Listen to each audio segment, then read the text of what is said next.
Hello again mga tagapakinig natin ngayong araw na to.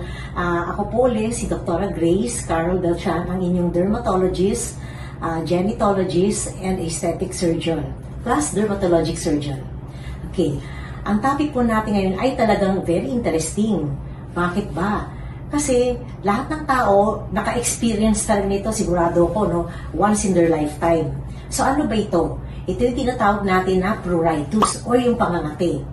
Ang pruritus ay isang uri ng sakit sa balat na nagproproduce ng unpleasant sensation which elicits the desire to scratch. Okay? So, unpleasant sensation which elicits the desire to scratch on a person. Ngayon kung ikaw ay lagi nangangati o lagi ka may pruritus sa araw-araw at lagi ka nagkakabot for more than 6 weeks, then you have the so-called chronic pruritus. Okay? So, ibig sabihin matagal na paulit-ulit. Ano ba ang mga dahilan bakit ka nagkakaroon ng chronic pruritus? Well, we have 3 classifications among our patients. No? Pruritus in a diseased skin, pruritus in a non-diseased skin, and chronic scratch lesions. Ang pruritus on a diseased skin is mostly dermatological.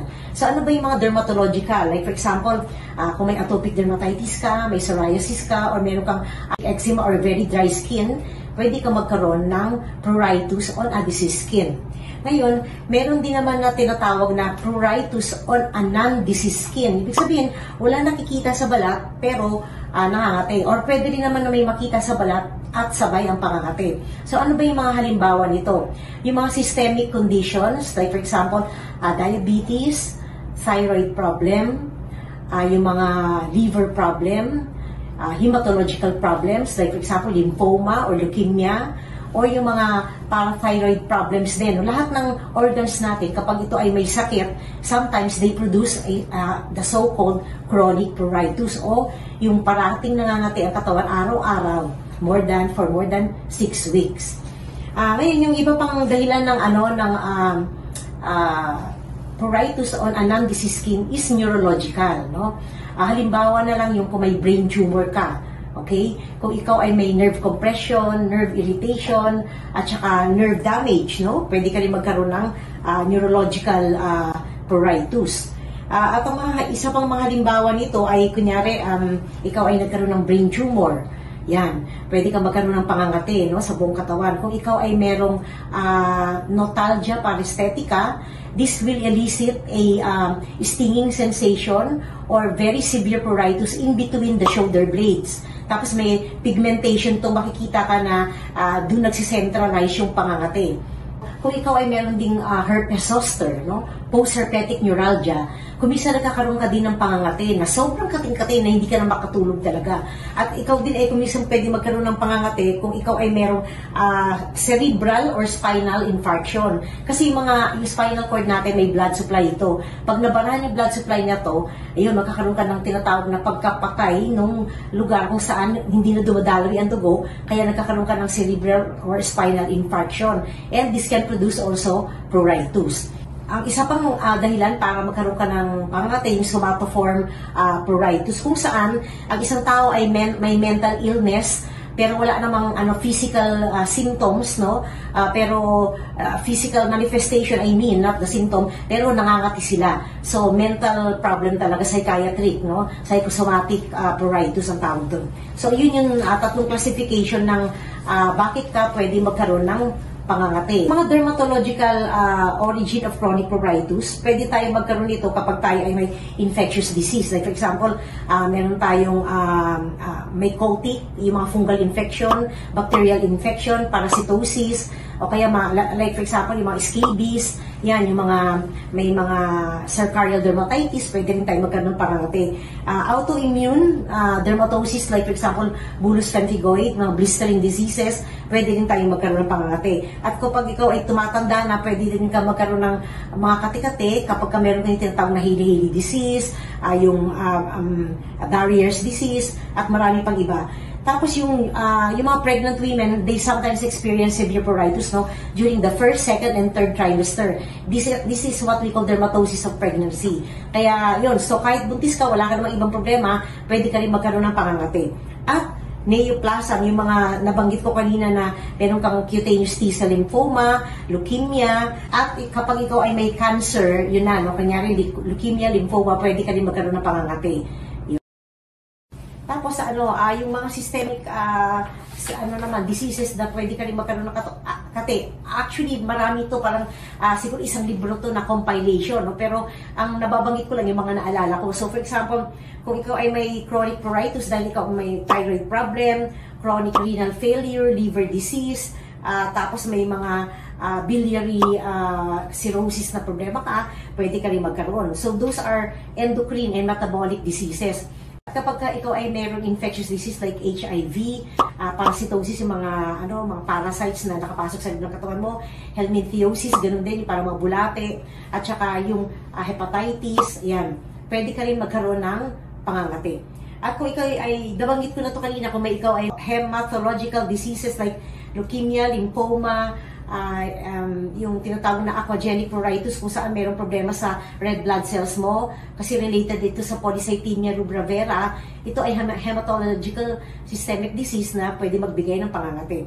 At kapag ikaw din ay may inom ng mga gamot, like for example, opioids, ACE inhibitors, amiodarone, mga hydrochlorothiazide, hormonal medications, ito, pwede ka rin magkaroon ng drug-induced pruritus, no? So, these are all systemic. Tapos, kapag may meron ka pangangati, it is very important na kunan ka talaga ng thorough history, no? Ibig sabihin yung kung paano ba nagsimula, saan ba nagsimula, paano ba ito nagsimula, meron ka bang ginawa na kaya ito nagsimula. Pwede ring tanungin natin mga pasyente kung kailan ito nag-umpisa, kung gaano katagal na ito, yung pangangati, kung ito ba ay localized or generalized, no?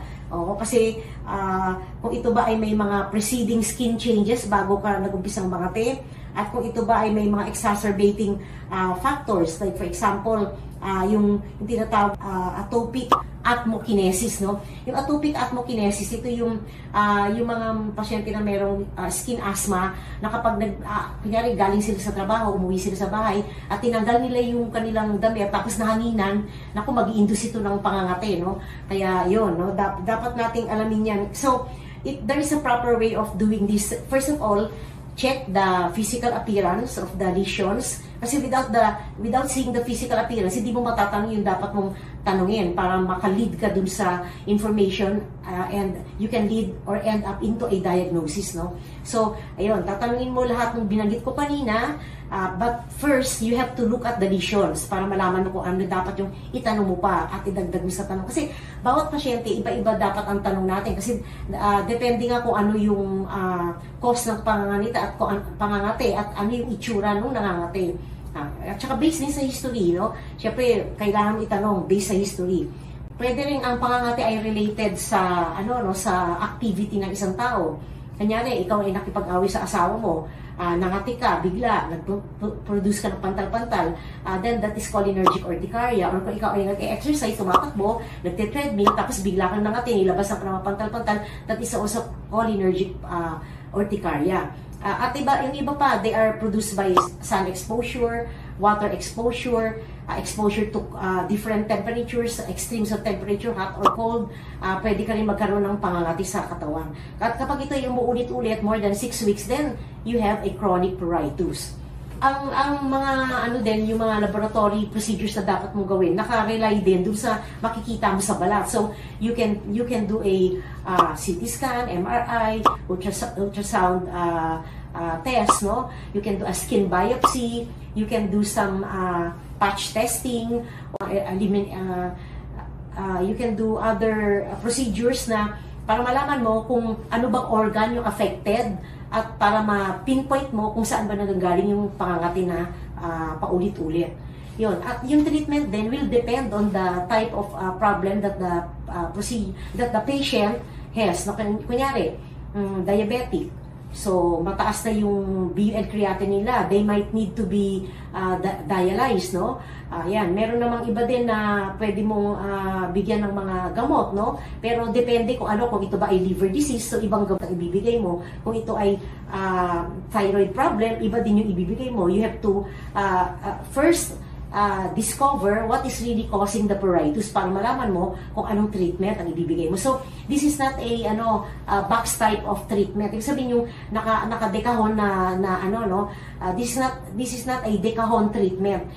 The treatment will depend on what your findings are, what is the original cause, and what is the mechanism of the pruritus in that particular skin disease para mabigyan mo ng tamang management. And also, you have to also teach them lifestyle modification. Yung lifestyle modification, laging kasama yan no? For example, kung may lung disease na yung, or may lung cancer na yung pasyente, syempre kailangan avoid na yung smoking, no? Avoid na kahit na passive smoking, i-avoid mo din yun. Kasi nga, alam mo, lung problem na due to smoking. Kung atay naman, dahil chronic alcoholic yung pasyente, then you really have to stop the taking of alcohol and then manage the liver problem at the same time, no, para mag-normalize na lahat ng mga laboratory findings natin. So this is the general rule, no, pagka magmamanage ka ng chronic pruritus. You tell your patient to avoid dry climate, okay, heat, alcoholic compress or ice packs, frequent bathing, and washing. Kasi pag lagi ka naliligo, nagda-dry yung skin mo, lalong kakate. Very hot and spicy food. These are all triggers of pruritus, no? Yung hot and spicy food. Alcoholic intake, okay? Yung sinasabi kanina, alcoholic compress, ito yung, kunyari, kinapahid mo, hindi ka dapat naglalagay ng alcohol doon sa ipapahid mo sa balat kasi it can lead to dryness of the skin, more dryness, and probably more itching, no?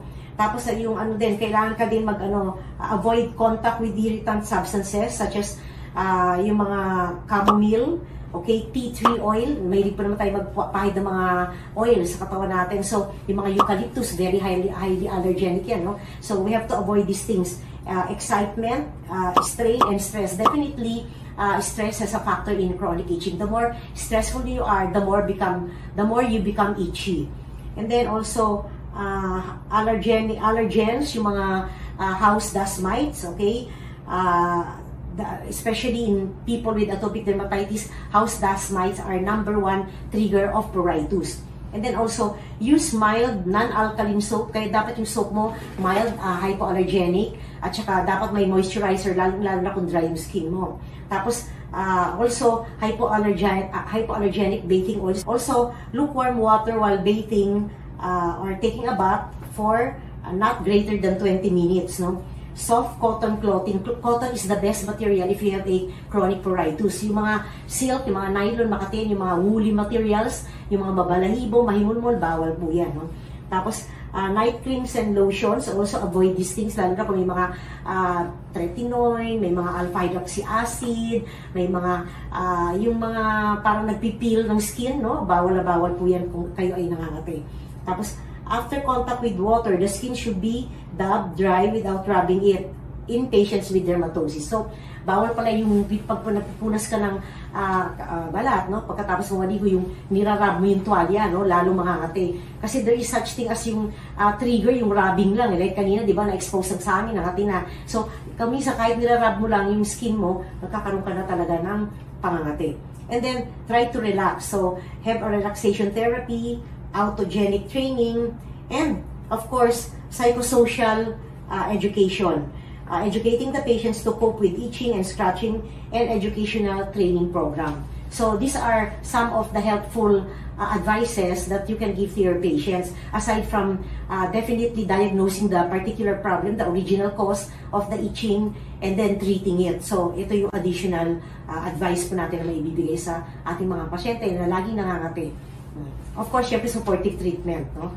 So, sa mga nakikinig sa atin ngayon at mayroon pa kayong katanungan, just call me at my numbers, no? It is here given, all my numbers. And then also, please like, follow, and share my account. Bye-bye! Next time for our next episode. Thank you po sa pakikinig. Maraming pong salamat.